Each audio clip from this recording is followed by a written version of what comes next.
Your father's a Greek immigrant. So do you know how he came here to America? On a boat? Yeah. When? Like, how old was he? I believe 1970. I think he was 17. 17? Or 18, around there. He came with his family or alone? No, he left his house, I believe, when he was 13. 13. Oh, and he came here by himself? Well, he was working on cruise ships for quite some time. Oh, okay. Well, back then at least. And, well, next thing you know, he wound up here. That's how he learned how to cook as well. Oh, wow. Long little story. Little boy, little big world. Yeah. So what made him start a Greek restaurant? Well, the thing is, it didn't start off as a Greek restaurant. The first spot, he was actually credited with opening the first Greek restaurant, like cuisine one. Yeah, I saw that on the website. In, well, in New York City. Before that was just diners. So what are some, like, traditional Greek values? Traditional Greek values. Yeah, that he holds on to still. Well, it's either my way or the highway. If you don't do it my way, I will yell at you. And if it's not absolute to our standards, we don't serve it. And we don't play around with the quality. I remember once our previous fishmonger brought us fish that were not up to our standards, so he slapped him with one. But just to give you the idea, we're kind of pathological about what we give out here. We don't like half-assing it. Another good Greek quality. Let's see. Keep it simple. Greeks don't like too many decorations.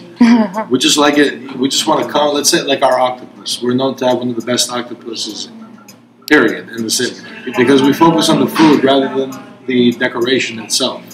Like other places, and I'm not saying it's bad, but you go to a restaurant, it's big plate, small little portion over here. It's beautifully decorated, but then you eat and you don't feel like you've eaten.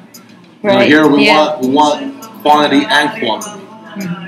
Admittedly, sometimes, like I said again, the decoration may not be up to par with certain other restaurants, but that's not what we're about. We're definitely more of a family-oriented place. I have another question. Why did your father come to America in the first place? I don't think even he knew. He was a kid. He didn't know. Well, back then, the reality is it was the golden age. You know, you made money no matter what you did. Even my mother back then, she made $1,500 in tips every week. You know, it was a great time to be in business, to have fun, and you still have money in your pocket. So this is traditionally Greek area, Astoria. Astoria, yeah, it's traditionally Greek. It's primarily Greek, but I kind of love the fact that it's so eclectic lately. Like, we have a lot of different people. Even here, our biggest clientele obviously will always be Greek for the most part, but other than that, we have a lot of, you know, non-Greeks coming in. How's the neighborhood changed? It's gotten more yuppie. It's definitely gotten more yuppie.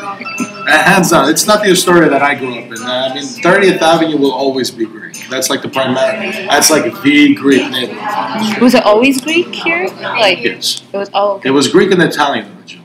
The primary two races, and then more and more people came in. Yeah. Do you think that there's been any kind of cultural loss, like between like your father and yourself, or maybe like if you have children, Greek culture kind of diminishing? They still hold on to it very dearly, but you have to understand it's not even a question of cultural loss.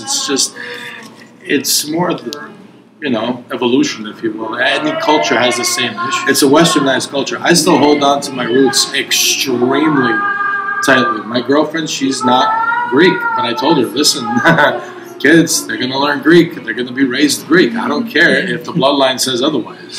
As far as loss, I've always been very prideful to be Greek. Very, very prideful.